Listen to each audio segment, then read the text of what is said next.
E se eu te dissesse que os pensamentos de uma das maiores mentes históricas conseguiria mudar a essência de um ser perdido em ódio e frustrações?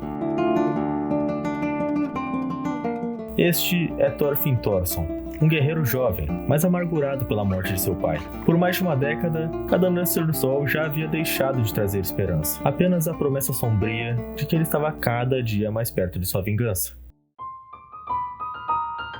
A vingança é uma confissão de dor e uma forma de escravidão. A primeira fase da vida de Thorfinn é a personificação dessa escravidão. Ele é um fantoche, cujas cordas são manipuladas por um único desejo: matar Askeladd. Mas quem rege este teatro? Quem que manipula as cordas com tamanha precisão? O mestre deste fantoche é o próprio objeto do seu ódio. A partir do momento em que Thorfinn para de enxergar a vida com inocência, ele começa a se assemelhar cada vez mais com seu alvo. Askeladd deixa de ser apenas um alvo de Thorfinn. Ele agora se torna seu mestre, seu mentor e seu próprio reflexo. E na mais cruel das ironias, o assassino de seu pai se torna a única figura paterna que lhe resta.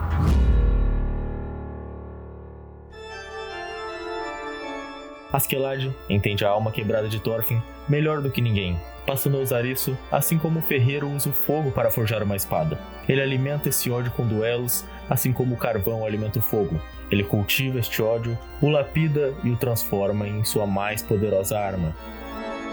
Mas toda arma é, por natureza, um objeto frio e sem vida. Enquanto seu propósito se afiava, sua humanidade se esvaía.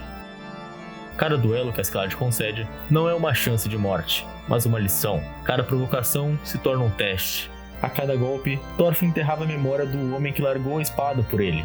Thorfinn buscava justiça por um fantasma, sem perceber que aos poucos se tornava o próprio monstro que seu pai abominava.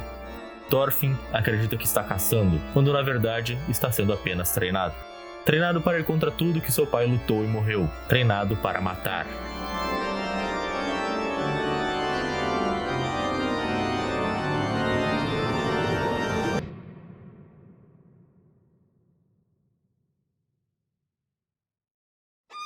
Vazio.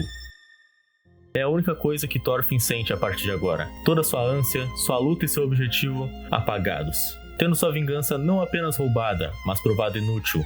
O propósito de anos desfeito em um instante. Tão repentino quanto avassalador, Askeladd morre, cortando assim as cordas de um fantoche desesperado. Thorfinn perdeu junto de seu alvo o seu ódio. E sem o seu ódio, Thorfinn perde tudo, tornando-se agora uma carapaça vazia, que Sêneca chamaria de arrependimento. Não o arrependimento pelos crimes, mas o arrependimento por uma vida inteira gasta em vão. O homem que antes era escravo do seu próprio ódio, agora não tem mais mestre. E um homem sem propósito, sem vontade, não é mais um homem, é apenas um objeto.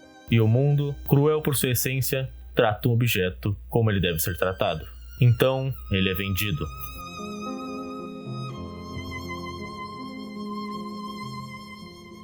Agora, fadado a uma rotina sem alma, os dias são marcados pelo trabalho exaustivo. As noites, pelo silêncio esmagador. Mesmo assim, o corpo e a mente de Thorfinn não são abalados pelo trabalho. A angústia, antes vinda da batalha, agora nasce do seu próprio silêncio. No barulho da batalha, ou na fúria da vingança, ele até poderia fugir de si mesmo, mas no silêncio da fazenda é onde os fantasmas o encontram.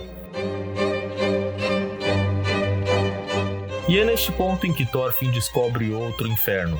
Não o da violência, mas sim o inferno em que sua mente o colocava. Sêneca escreveu que sofremos mais na imaginação do que na realidade. Mesmo que as correntes que prendiam Thorfinn fossem reais, o que realmente o sufocava eram as de sua mente. Ele não era mais um guerreiro, era um túmulo assombrado. Assombrado por aqueles cujo sangue fez derramar. Um homem que já morreu por dentro, apenas esperando seu corpo perecer.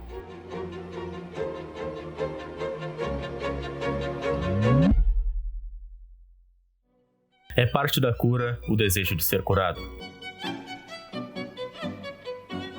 Mesmo na terra mais árida, uma semente pode brotar. Mesmo no silêncio mais profundo, uma voz pode ecoar. E esta voz é Einar.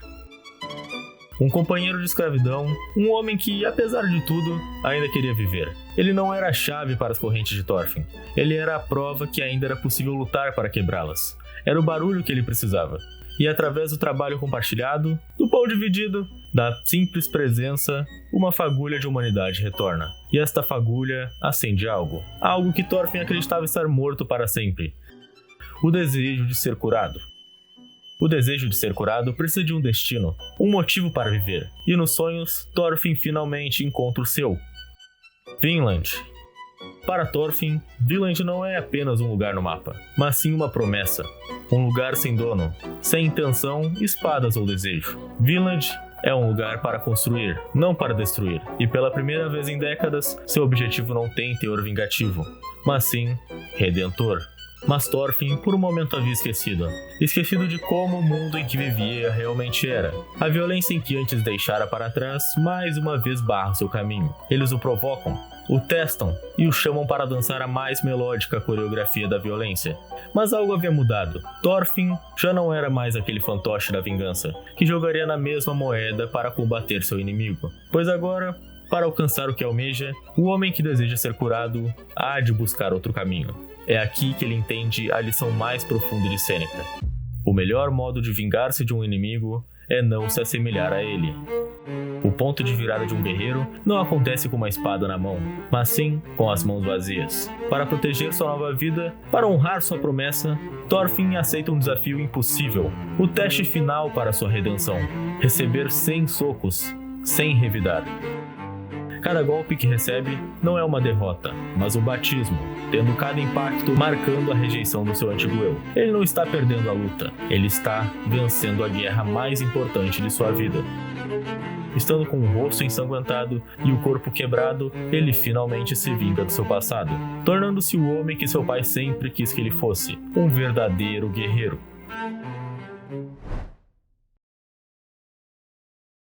O maior império é governar a si mesmo. Thorfinn agora entende esta verdade. Com suas correntes físicas quebradas, ele prova que o verdadeiro império foi conquistado naquele campo ensanguentado. O império da própria alma. Thorfinn agora rege as cordas do fantoche que um dia foi, tornando-se assim o soberano das suas próprias escolhas e o mestre de suas paixões. Abandonando as adagas, ele agora prova que sua coragem vem de sua alma. Sua força não está mais na fúria dos seus golpes, mas sim na calma do seu silêncio.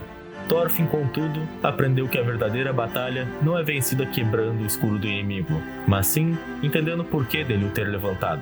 E todo este poder e este autogoverno serve para um único propósito redentor, um horizonte que guia cada uma de suas ações. Vinland. E por fim, o homem que passou uma década acorrentado a um único ponto no passado, agora navega em direção ao futuro. Não para fugir da guerra, mas sim navegar em direção de um mundo em paz.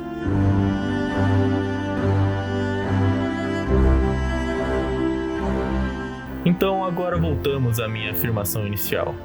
E se eu te dissesse que os pensamentos de uma das maiores mentes históricas poderia mudar a essência deste ser? A jornada de Thorfinn é a resposta. Mas as grandes histórias, assim como a filosofia, são feitas para serem debatidas. Por isso, eu gostaria muito de saber a sua opinião. O que você achou dessa conexão entre Sêneca e a saga de Thorfinn? Gostaria também de saber para você qual seria a verdadeira definição de um guerreiro. Então, como último pedido, eu gostaria que você deixasse nos comentários a sua opinião sobre isso. E por último, vou fazer um agradecimento especial para você aí que está assistindo, porque eu sei que sem você o meu primeiro vídeo não teria ido tão bem quanto ele foi. E isso foi uma grande realização para mim, que estou começando na área aqui do YouTube, na criação de conteúdo. Então, só queria que você soubesse que você é um dos motivos de eu estar aqui produzindo e escrevendo mais. Então, muito obrigado novamente e até a próxima.